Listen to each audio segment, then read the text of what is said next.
Friends, welcome back to NRI Samai. This is Srihari Atluri, your host for today's show. Friends, today we have with us Sujan Dutta. He is a freelance journalist and he has worked as a strategic affairs editor in the Telegraph. He has extensively traveled and wrote about security, military, intelligence, among other topics.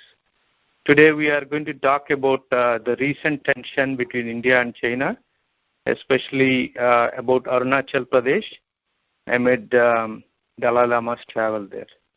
Sujan, welcome to NRI Samai. Thank you. Sir, it's just one person traveling to Arunachal Pradesh, which is part of India, but looks like China took it very offensive. They said the bilateral relationship between the two countries have damaged and there is a lot of uproar. Could you give us some background on why this tension is? Personalities are important. And personalities are important when they are strategic and political. So the Dalai Lama is not just you and I. The Dalai Lama represents a certain spirit and geopolitical space. When the Dalai Lama decides to go to Taiwan and the Indian government facilitates his visit, there is a lot of consternation about it because of disputed boundaries, shared and claimed spaces. We have to see the Dalai Lama's visit in that context. I see. And when you say disputed, I think China is claiming about 90,000 square kilometers, which is part of China officially does not recognize Arunachal Pradesh. It calls the area that forms Arunachal Pradesh South Tibet of China, within quotes. That is what they call it officially. I see. And is this coming from the India-China war from 60s? Is that or why there is a conflict of the understanding of the boundary? It predates the 1962 war between India and China. The Dalai Lama fled Tibet in 1959. Yes. The Dalai Lama was both the spiritual and temporal head of Tibet. And in 1950, the Chinese People's Liberation Army marched into Tibet. India never had a border with China where it has now. India had a border with Tibet. However, history was altered in 1950 and 1951 when Tibet was annexed by China. Even till the late 1990s, India used to refer to the frontier as the Indo-Tibetan border, or they used to call the space across Arunachal Pradesh, Ladakh, and the Nepal Himalayas as the TAR, the Tibetan Autonomous Region.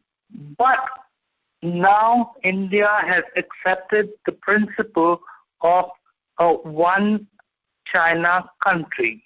So you have to accept that any transgression is culpable of being questioned. I see. I think that's what the CM is referring to, CM of Arunachal Pradesh, when he said we border with Tibet, not with China. Yes, I'm aware of that. And yes, Pema Khandu, right? Yes. The question is about the timing. Exactly. Because the Dalai Lama, he has visited. This is not the first time. I think this is the 7th time he has visited. This is the 7th time. Yes, you're right. Yeah. So why so much of uproar at this time? What is different now than before? I think it has more to do with Washington, D.C. than with New Delhi or Peking. I think each side is trying to leverage its geopolitical and strategic heft. New Delhi and India thinks it has more muscle than it had ever before. And it can do with non-military options such as state sponsoring the visit of the Dalai Lama than China can with the CPEC. The CPEC meaning the China-Pakistan Economic Corridor. Yeah, exactly. And so what do you think will happen next? What are the, how far do you think this will go, or this will just go away? I think the game is playing out. The game is playing out. And this entire frontier is known for its games. For instance, the Dalai Lama's visit to Tawang, to the Tawang monastery, is not just a geopolitical tactic. It also has local dimensions, and it has politics within and among the sects of Tibetan Mahayana Buddhism. Yeah. From the Gelug sect, and the Tawang monastery is the largest of it. I see. It has the historical context of the Dalai Lama having got refuge in that monastery when he was fleeing Tibet in 1959. The politics of Tibetan Buddhism that is often couched in theological debate is sometimes far for Indian mainland mind to understand. Right. We have visited this space before.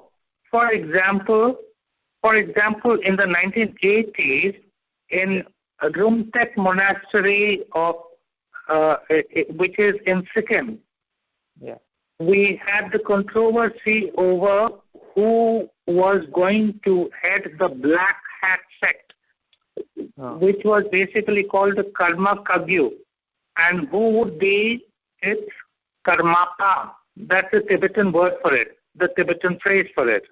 Right. It is a tale of intrigue and what should I say, and crime. Yeah. Sometimes crime seeds into intrigue. I see. And that is what has happened there. Yeah. In the present context, the relevance of the Dalai Lama visiting Tawang is not only about India trying to use him as a tool, as China's Global Times has alleged.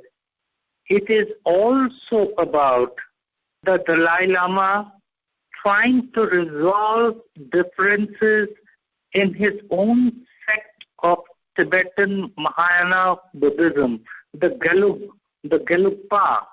Yeah.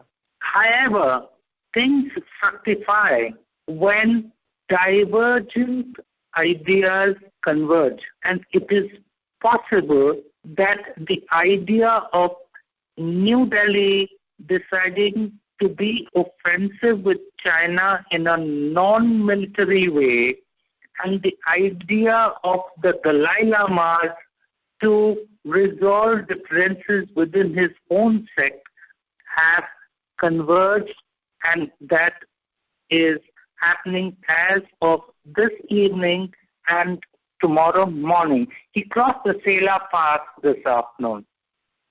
Yeah. So Sela Pass is... And the Sela Pass determines the border of the district of Tawang. I see. And it's called Sela Pass because of the soldier who fought China coming into during the war, right? Actually, it should be just called Sela. It's not the Sela Pass. Sela Pass is what, we anglicized people, we corrupted the word. Sela. La is always pass. Right. So, and the townspeople of Tawang, led by the head monk of the monastery, the Gyaltsen monastery in Tawang, the main monastery in Tawang, they went up to Sela to receive the Dalai Lama. You said this is a non-military type of an issue, but it could lead into a military, or could it lead into a military? Of course. A military conflict between India and China is always a possibility. Yeah. A lot of peaceniks would say that, no, it's never going to happen. I don't believe in that. I think it is always a possibility. But it is not a probability in the sense that they're not going to wage war immediately. Yeah. But if you have a disputed frontier, what are the chances that if you and I are bruised enemies, what are the chances we are going to come to blows? Yeah. The chances are high. Yeah. It's simple. People who decide to go into armed conflict have many advisors. They could be contradictory among themselves, but the person in charge will have to take the call. I think what we are looking at is, in the short term, a season of pinpricks. 2 years ago, there was a protest in New York by the Tibetans. They are still protesting that they're not part of China. Back in Tibet, what do they feel? Do they feel part of China, or do they still feel part of an autonomous, separate from China? I have never been to Tibet. I have been to the border areas, the frontier areas. The Dalai Lama yesterday, or I think it was on Wednesday, said that he was speaking to journalists in Dinjan, I think, and he said that there is tumult in Tibet. And then he went from the specific to the general, and he said we should try and accommodate thoughts instead of trying to bully each other. Yeah. Those were the words he used. And I have a very little idea of what is happening inside Tibet, apart from the fact that China has built road and rail networks through Tibet to the frontier with India that India is envious of but has not been able to match. Yeah. Is there any plans for India to set up a similar infrastructure projects, close to the frontier? Yes, of course. India is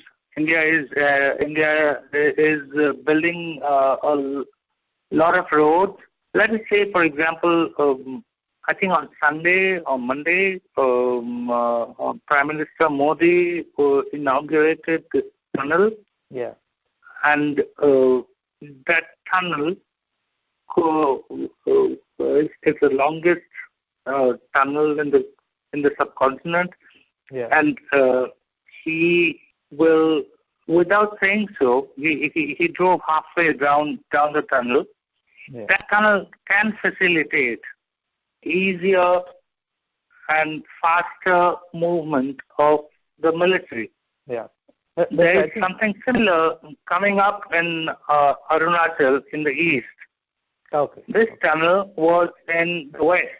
So we are looking at a situation where India is going to keep on being a free city while it will also try to be accommodative. Is there anything else you would like to say before we wrap it up? I would like to say that these are interesting times, and that's the Chinese space, and we are happy to be there. Yeah. Thank you very much, Sujan, for giving a lot of valuable inputs. And as you said, this is interesting times, and we'll see what happens. But we wish the best for the people of Arunachal Pradesh and Tibetan areas. Thank you very much, sir. Yes. Thank you. Thank you so much.